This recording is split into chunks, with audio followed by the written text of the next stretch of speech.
Émotionnel ou rationnel, en accord ou à l'opposé. Les rencontres de l'heure. C'est l'heure d'aller rencontrer notre ami Philippe Lorange. Bonjour Philippe. Bonjour. Écoute, je suis content que tu m'as écrit pour me dire que tu voulais nous parler de ce juge de la Cour suprême dont les affiliations inquiètent plusieurs. Et effectivement, c'est assez perturbant. On pourrait croire que quand on nomme un juge, il est libre de toute attache, ou du moins, il va s'organiser pour l'être. Là, c'est vraiment pas le cas. C'est pas du tout le cas, mais on parle d'un dossier précis. Il ne s'agit pas de récuser le juge dans l'entièreté de sa fonction, mais c'est-à-dire que, bon, là, on parle encore du dossier de la loi 21, donc la loi sur la laïcité de l'État qui a été adoptée il y a déjà 5 ans par le gouvernement de François Legault.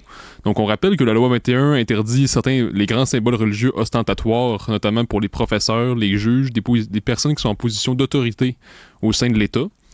Et donc, on sait que le jugement de la Cour supérieure avait retiré la loi pour les commissions scolaires anglophones. Il y a quelques mois, il y a peut-être juste 2-3 mois, c'est la Cour d'appel du Québec qui a dit que finalement la loi est presque entièrement valide, également pour les anglophones. Et maintenant, là, il y a comme la troisième et dernière étape, c'est-à-dire que la loi va passer en Cour suprême du Canada. Mais là, le juge en question, qui est Mahmoud Jamal, donc qui a été nommé en 2021, on sait qu'il siégeait jusqu'en 2019 au CA de l'Association canadienne des libertés civiles, donc l'ACLC. Et cette association, en l'occurrence, avait déposé une requête contre la loi 21 en juin 2019. Et à l'époque, Mahmoud Jamal n'était non seulement sur le CA de l'association, mais il était le président du CA. Donc, nécessairement, il savait que ce dossier allait faire l'objet d'une requête. Donc, évidemment, monsieur refuse de se récuser. Ah, ça, non, mais excuse-moi. Là, pour moi, là, il y a un gros point. Puis là, on attend. Suspension, on change le paragraphe. Et là, tu me dis que... Parce que n'importe qui vient d'entendre la description que tu viens de faire, de la situation, que ce juge-là est peut-être bien bon, est peut-être bien fantastique, mais il siégeait sur cet organisme-là, puis il était là lorsque la requête a été faite. La base, n'importe qui dirait, je dois révéler tout de suite là, que je suis un peu impliqué dans l'affaire, je ne peux pas être juge et partie. Il ne l'a pas fait, il refuse, ça c'est pire. Et qu'il ne l'ait pas fait de lui-même, c'est une chose, mais il refuse. Non, évidemment, il ne l'a pas fait de lui-même, mais il y a quand même trois pro-loi 21 qui le demandent. Le premier, c'est le Mouvement laïque québécois. Donc, il y a 2 jours, a déposé une requête pour lui demander de se récuser dans le dossier. Maintenant, il y a l'Organisme pour les droits des femmes du Québec, donc PDF Québec, qui appuie la loi 21, qui demande la même chose. Et maintenant, c'est au tour du procureur général du Québec, sous Simon-Jolin Barrette, qui dit, regardez, cet homme-là, nécessairement, il y a un conflit d'intérêts, ça ne fonctionne pas. Et M. Jamal dit, regardez, non, je ne vois pas de conflit d'intérêts et je ne me souviens pas, à l'époque, d'avoir donné un conseil juridique sur le dossier. Donc, il n'a pas de souvenir de ce genre de choses-là. Mais ce qu'il faut savoir, c'est que, quand même, à l'époque, en 2019, on parlait déjà beaucoup de la loi 21. Et nécessairement, s'il était le président du CA, il a entendu parler de cette requête-là, d'autant plus qu'elle a passé au CA, nécessairement. Et lui était le président. Donc, c'est sûr qu'il en a entendu parler, c'est sûr qu'il a dû préparer la manière dont les médias allaient réagir, la manière dont l'association devait réagir. C'est clair que non seulement il était au courant, mais en plus, il devait clairement jouer un rôle. Mais évidemment qu'on ne connaît pas exactement pour le moment. Mais clairement, cet homme-là est opposé à la loi 21 sur la laïcité de l'État et il a joué un rôle en 2019 pour la contester. Donc, on voit que, encore une fois, j'ai envie de dire, la Cour suprême du Canada est juge et partie. C'est-à-dire que pour moi, les dés sont pipés, encore une fois. Puis d'ailleurs, Maurice Duplessis le disait déjà 70 ans plus tôt. Il disait, la Cour suprême, c'est comme la tour de Pise. Elle penche toujours du même exactement. C'est très bon. mais honnêtement, je suis... c'est très complexe parce que la première chose de tout, c'est, peu importe son niveau d'implication, il est clair. Puis naturellement, il y aurait une réunion d'un conseil d'administration, d'une garderie, puis on voudrait acheter un module en plastique pour faire des balançoires. Puis là, il y aurait quelqu'un sur le conseil d'administration qui dit « moi, je travaille pour une compagnie qui fait ça, fait que je vais me retirer de ta conversation parce que je voudrais pas influencer la décision du conseil d'administration de la garderie. » Puis là, tu as un juge de la Cour suprême. Puis moi, je pense qu'il faut faire confiance à nos institutions démocratiques, puis à la justice. On peut pas commencer à dire que le juge est un pourri. Voyons donc, il ne faut pas commencer à faire des Donald Trump de nous-mêmes. Alors, non. Mais il faut y faire confiance. Mais ceci dit, c'est une erreur de jugement grave. Là. Il n'est pas à l'abri. C'est pas parce qu'il est juge, la Cour suprême, qui est à l'abri d'avoir un mal de bloc et de prendre une mauvaise décision. Non, c'est ça. C'est pas, je sais plus c'est quel intellectuel qui disait, des fois, on a l'impression, on a l'image des juges comme des golems qui ont comme aucune opinion, qui sont totalement impartials, qui ont aucune émotion. Mais dans les faits, ils sont toujours en train d'interpréter en fonction de certaines valeurs qu'ils ont. Et je pense que même dans le cas canadien, il faut vraiment pas être naïf parce que historiquement, il y a eu des juges qui étaient clairement partisans. On l'a vu lors du coup d'État de 1982. Pierre Trudeau s'est arrangé avec la Cour suprême pour que ça passe. On le voit aussi. D'ailleurs, c'est l'équilibre de la Cour suprême qui nous intéresse en général. Dans le sens que c'est le fait qu'il y a des gens de partout. Quand la Cour est pactée de gens du même bord, c'est là que c'est problématique. Puis il faut absolument que le politique corrige la situation puis assume une nomination. D'ailleurs, moi, ça me fait rire parce que on a beaucoup la plupart de nos médias se plaignent de la Cour suprême américaine en disant elle est rendue très conservatrice à cause de Donald Trump. Ce qui est vrai, mais on parle plutôt peu de la Cour suprême du Canada qui est rendue assez libérale en raison de nominations partisanes de Justin Trudeau. Parce qu'au Canada, le premier ministre du Canada a énormément de pouvoir entre ses mains. Il peut nommer des juges un peu partout au Canada. Et d'ailleurs, il y a 1 an, je me souviens très bien, j'en avais parlé avec Marie Montpetit ici, il y avait un dossier qui est sorti dans les médias qui montrait qu'il y avait plein de juges qui ont été nommés au Canada dans les dernières années, qui avaient d'abord fait un don au Parti libéral dans les dernières années, et qui par la suite avait été nommé juge.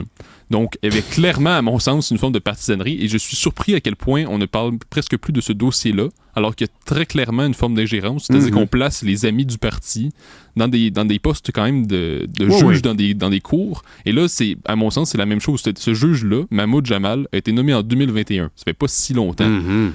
Puis, clairement, s'il était nommé, je pense que le fait qu'il s'oppose à la loi 21, qu'il soit plus de tendance libérale, ça aide clairement à sa nomination. Donc, je pense que malheureusement, il faut voir comme les juges, c'est des gens qui, malheureusement, il y en a beaucoup qui se prennent pour de grands sages, mais c'est souvent des partisans.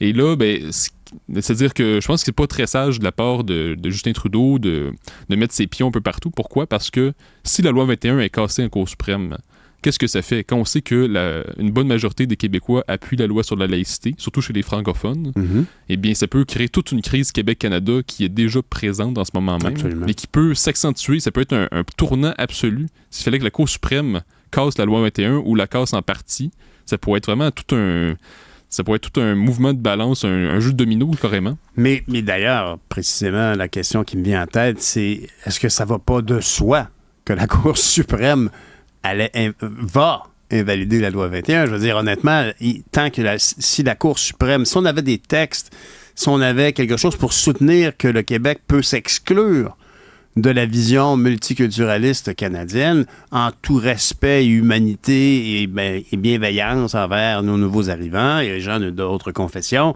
Si on pouvait établir ça, là, on pourrait le regarder sous un angle droit, mais la balance n'est pas équilibrée en partant, puisque moi, je peux te dire, là, j'étais avec vraiment une gang de bons Jack au NPD, sans faire de mauvais jeu de mots avec Jack Layton, mais quand même, c'est du bon monde au NPD en soi, puis il y avait plein de valeurs social-démocrates québécoises qui résonnaient dans ce parti-là, puis c'est pour ça qu'il y a eu la vague orange à l'époque. Puis je veux dire, honnêtement, c'était des gens progressistes, mais sur une question bien précise, on t'entendait jamais, et c'était sur la laïcité.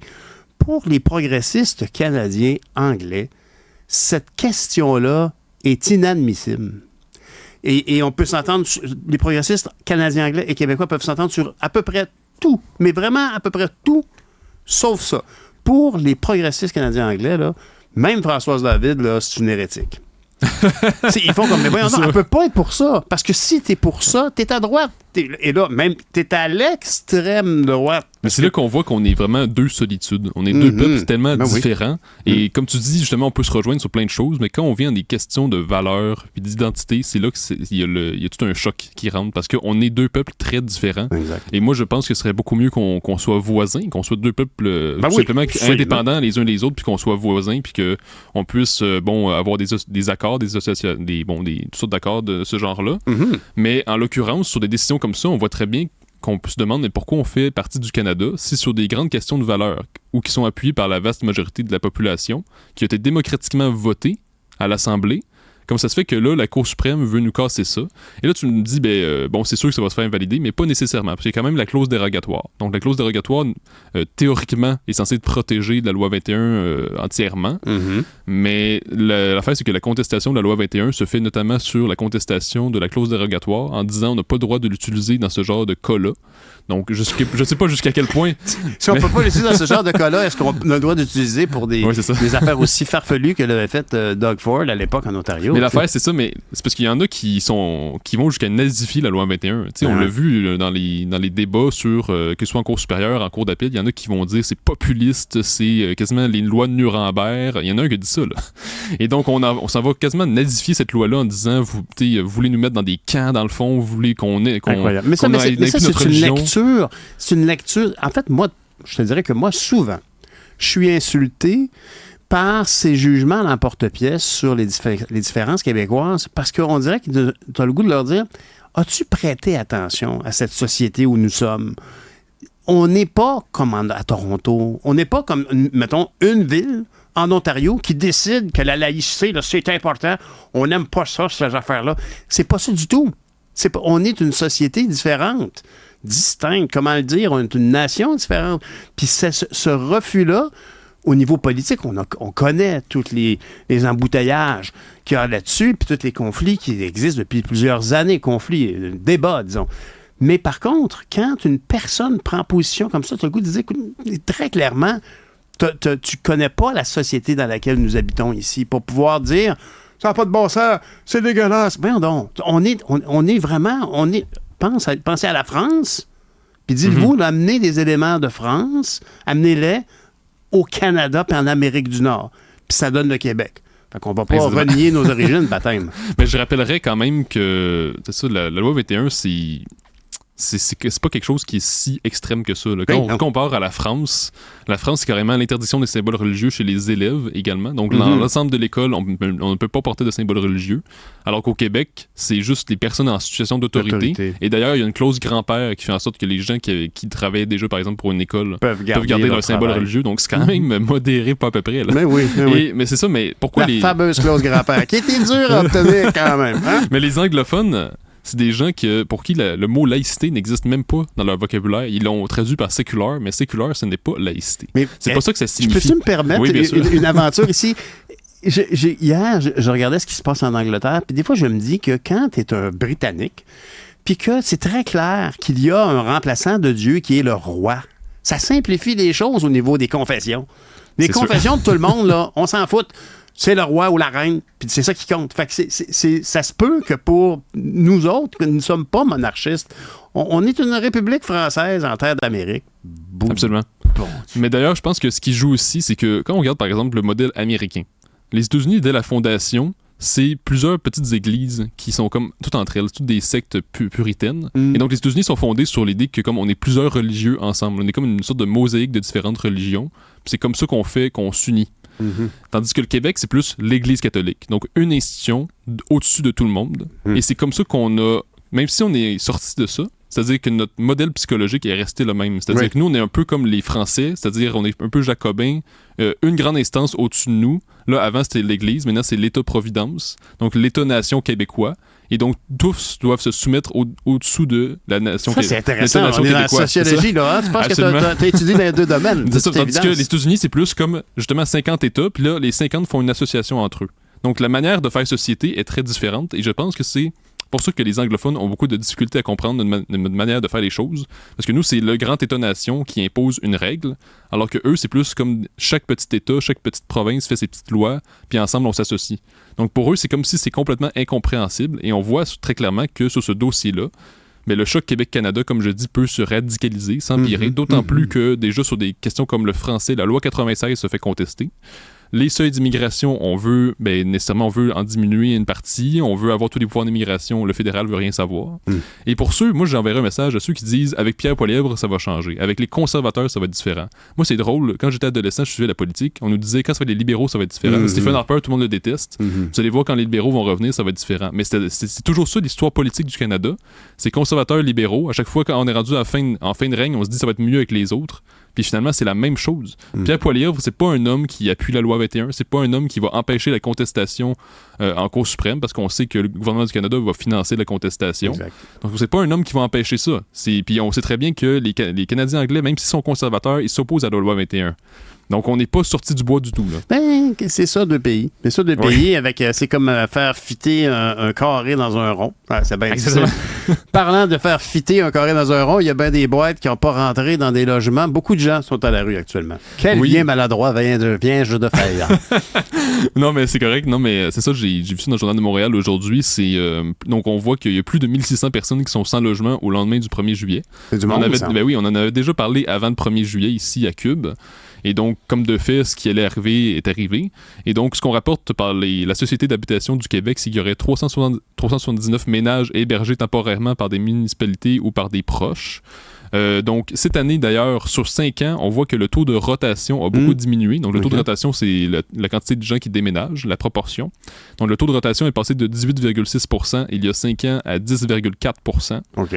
Donc, on voit qu'il y a une diminution très claire. Pourquoi? Parce que les gens voient très bien que, bon, le logement coûte moins cher, que tout le marché qui voit à quel point ça a explosé. On sort pas de chez nous, Non, c'est ça. C'est mieux de même. Mais l'affaire, c'est que, justement, là, on parle des 1600 qui ne trouvent pas de logement pour le moment. Mais il y a aussi tous ceux qui restent dans des logements dans lesquels ils sont pas bien, il y a des conditions insalubres, c'est trop petit pour, par exemple, si on a une nouvelle famille, tout ça, mais ils n'osent pas déménager parce qu'ils regardent les prix puis tout a explosé, donc ils sont pris dans des situations où ça ne convient plus du tout à leurs besoins. Donc, c'est ça, il y a beaucoup moins de déménagements que dans les dernières années. Et comme on l'avait déjà dit ici, la crise ne touche pas seulement Montréal, mais également Trois-Rivières, qui est pas mal touché, Longueuil, Drummondville, on parle de toutes sortes de villes comme Rimouski, Sherbrooke, Québec, Gatineau, Saguenay, Granby. Donc, c'est vraiment partout au Québec, c'est pas juste un problème montréalais. Et nécessairement, si ces 1600 personnes-là ne finissent pas par trouver quelque chose, ben l'itinérance va augmenter encore une fois. Parce qu'on sait que la cause principale de l'itinérance au Québec, c'est des gens qui n'arrivent plus à payer leur logement. C'est pas des gens, dans d'autres situations, c'est vraiment, on n'arrive plus à payer, puis après on peut entrer dans un cercle vicieux de drogue, puis on n'arrive plus à interagir avec les autres. Tout à fait. Donc c'est tout un cercle vicieux qu'on n'arrive plus à régler. Et comme on en avait déjà parlé ici, ben l'itinérance est rendu vraiment toute une immense crise à Montréal. Absolument. Écoute, hier, j'étais dans mon quartier d'enfance à Montréal-Nord, dans un centre d'achat, tu sais, c'est pas luxueux, on est d'accord, mais quand même, dans un centre d'achat, puis à côté, contre le mur du Tim Hortons, il y avait 3 messieurs qui, très clairement, avaient dormi là, puis qui étaient là pour un bout, puis ils essayaient quand même de dormir à côté sur des boîtes, comme... Hey, on est à Montréal-Nord, on est habitué de voir ça, tu sais, comme dans le bas de la ville, tu sais, à côté de chez Steve dans le temps, tu sais. Mais là, écoute, il est à côté sur le Tim Hortons, on peut voir la Ribourassa, là. C'est quand même incroyable. Puis, et cette personne-là semblait pas avoir de problème particulier au niveau de la toxicité de consommation de personne qui a été sacrée dehors. Puis, c'est plus oui, c'est ça, absolument. Simplement. Mais c'est fou, puis moi je le vois à quel point ça a explosé partout où je me promène à Montréal. Je vois malheureusement des sans-abri un peu partout dans des portes, je sais plus comment on appelle ça, là, mais c'est ça, ils sont rendus partout, même parfois ils sont en plein milieu de la rue. Tu sais, des rues piétonnières, ils sont en plein milieu là, sont rendus partout dans les parcs, et là on se dit, ben regardez là, il y a plus de 1600 personnes, puis on parle de ménage, donc ça se peut très bien qu'il y ait des enfants là-dedans, toutes sortes de mineurs. Puis malheureusement, on sait c'est quoi les solutions, mais c'est comme s'il y a comme pas grand-chose qui se fait. Puis je pense que c'est pas juste la construction de logements abordables. Parce qu'on voit jouer une vidéo d'ailleurs hier de Justin Trudeau qui dit, bon, je suis dans une usine où on construit des maisons rapidement. Mais l'affaire, c'est que c'est-à-dire que c'est pas juste ça, c'est que la demande a beaucoup augmenté. D'ailleurs, c'est tellement, tu sais, honnêtement, là, un moment donné, c'est des recettes des années 50 que de dire on est dans une usine où on fabrique des maisons. C'est comme si tout le monde a faim puis t'arrives avec une odeur de steak haché qui cuit. Puis là, tu dis voulez-vous manger? J'ai pensé à ça spontanément. C'est tout organisé, c'est framé, c'est vraiment triste. Ceci dit, on veut qu'ils adressent la question. Puis je vais faire un bel anglicisme. On veut qu'ils s'occupent de cette question-là. On veut vraiment trouver des solutions, mais il faut faire travailler tout le monde ensemble. Et ça a l'air bien compliqué. Il faudrait qu'on appelle Mme France-Hélène Duranceau. Je pense que ça l'intéresse tellement. Madame qui a assez d'argent pour acheter une maison complète tout d'un coup comme ça. Mais d'ailleurs, tu sais, on parle beaucoup dans les journaux des Airbnb. Puis ça, je comprends que c'est un vrai problème, parce qu'il y a des gens qui ont été comme carrément délocalisés, qui ont été évincés de leur logement alors qu'ils habitaient là depuis parfois 15 ans, 20 ans. Et là, ça devient un Airbnb à 700$ la nuit. Tu sais, j'ai vu ça. Je pense que c'est hier, je lisais ça. Tu sais, un logement qui était comme, je sais pas, à 1200 par mois, puis là, il est rendu à 300 à 700 par nuit. Parce qu'ils t'ont rénové ça comme ça se peut pas. C'est rendu un hôtel à pu finir. Mais l'affaire, c'est que, bon, ça devient complètement fou. Mais c'est ça, il y a les Airbnb, mais moi, je le répète, il y a vraiment l'immigration massive qu'on reçoit. C'est sûr, ça pèse dans la demande.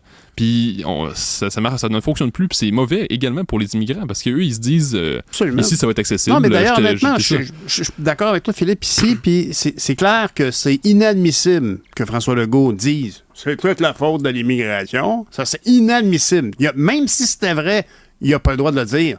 Parce que sa job, c'est de fédérer tout le monde autour des solutions, pas de dire c'est dégueulasse. Hein? C'est pas ça sa job. Premièrement. Deuxièmement, la réalité, c'est qu'il faut que tout le monde travaille ensemble sur les solutions à cette affaire-là et non pas commencer à se blâmer et à pointer du doigt tout le monde. Mon impression aussi, c'est qu'au niveau du logement actuellement, on a dormi au gaz pendant tellement longtemps, puis on a laissé, parfois, les administrations municipales avec le problème. Trouve-en un terrain, là, toi, on va monter une coopérative de logement. Ça se fait pas en criant ciseaux, puis il faut que tout le monde s'y intéresse. Et même le public, alors je le réitère, écrivez à vos députés. Vous trouvez ça épouvantable? Écrivez à vos députés, pas des bêtises. Écrivez-leur juste pour leur dire, moi, j'aimerais ça qu'on ait une réunion là-dessus. Faites une soirée d'information.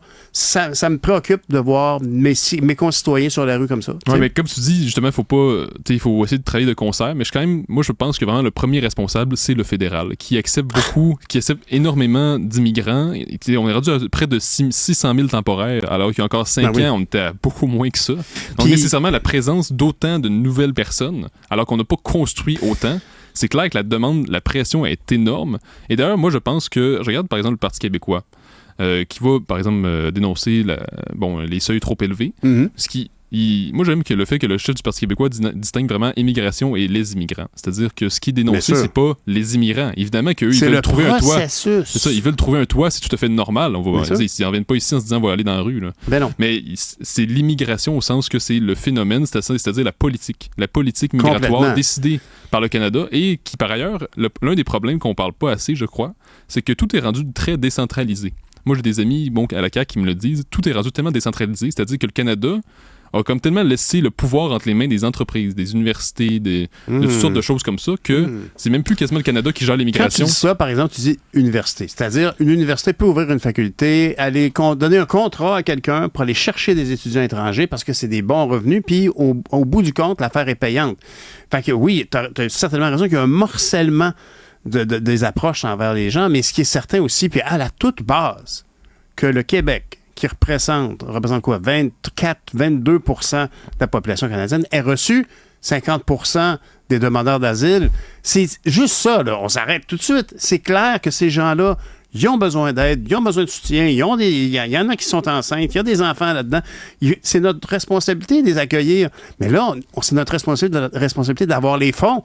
Puis ça, c'est vraiment là un Québec bashing qui a été très long, qui a été constant pendant des années en train de dire ils sont toujours en train de chialer, les Québécois, Mais c'est fou. La vérité, c'est qu'on a reçu le double de gens qu'on en avait la capacité d'accueillir, et ça, les premiers, tous les arrivants en question sont les premiers à en souffrir. Mais comme tu dis, c'est fou justement toute la propagande de Québec bashing qui a eu lieu, alors que comme tu dis, on a reçu le plus grand nombre, soit au chemin Roxham, et ça continue à l'aéroport Trudeau, c'est les mêmes flux. Et encore une fois, c'est le Québec qui reçoit le plus grand nombre, qui ne reçoit pas tout l'argent qu'on a dépensé pour ça. Et après, on nous présente ça comme une fleur. On vous a fait un chèque de 750 millions. On est gentil, c'est gentil de votre part. Et là, non seulement en plus, on a pas reçu l'argent, on a reçu les plus grands nombres, mais en plus, on nous dit vous êtes une bande de racistes, vous êtes xénophobes, vous êtes repliés sur vous-même, vous chialez tout le temps. Non, mais c'est une blague ou quoi? Non, mais on va analyser des bus, puis on va vous les envoyer en Alberta, puis en Saskatchewan. C'est ça, mais là, tu vois, quand tu dis ça, moi, quand tu dis ça, je comprends l'expression. Puis ça aurait dû naturellement se faire, cette répartition-là. Mais non, il y a des policiers qui fermaient les yeux, qui regardaient ailleurs, puis qui se disaient, c'est vrai qu'il y a l'air d'avoir pas mal de monde qui rentre au Québec. C'est leur problème. C'est exactement ça. Quand on est rendu à dire, on va vous les envoyer par autobus, on prend une terminologie atroce à l'américaine de dire, ah oui, le monde à Martha's Vineyard, en Nouvelle-Angleterre, ils trouvent ça drôle, ce qui se passe au Texas. on va leur envoyer. C'est pas des sacs de patates. Je comprends. Tu sais, on peut pas dire ça. Moi, ce que je trouve que c'est dangereux. Puis je sais que t'as bon cœur. Fait que mais on est rendu là parce qu'on se fait pas comprendre. Oui, mais j'ai envie de dire, si je me souviens bien, aux États-Unis, il y avait des États qui se faisaient insulter d'être racistes parce qu'ils recevaient beaucoup de demandeurs. Je pense que c'est au Mexique, la frontière mexicaine. Puis là, l'élite new-yorkaise disait franchement, vous êtes racistes, vous devriez les accueillir. Donc là, qu'est-ce qu'ils ont fait? Ils ont analysé des bus vers New York, puis ils les ont dompés à New York. Débrouillez-vous. Puis là, qu'est-ce qui s'est passé? Le maire de New York a dit, c'est vrai que c'est beaucoup. Donc, à un moment donné, dialogue de sourds. À un moment donné, il faut qu'il y ait certaines personnes qui comprennent le problème, qui saisissent le problème. Absolument. Et je pense que ça montre puis encore une fois... Idéalement, ces gens-là n'entendraient pas nos conversations parce qu'ils se sentent l'objet d'un problème alors que... ultimement, ils veulent juste s'installer ici puis faire partie des solutions. T'sais. Absolument, mais comme je dis, moi, il faut vraiment faire la distinction entre immigration et les immigrants. Je n'ai rien contre les immigrants, c'est vraiment la politique migratoire canadienne qui vise un peu à casser notre modèle social parce que c'est toute une pression sur le logement, l'éducation, la santé, les services sociaux. On dirait presque qu'on veut mettre le Québec au banc des accusés. Merci beaucoup. Merci beaucoup, Philippe. À la prochaine. La semaine prochaine. Salut. Bye.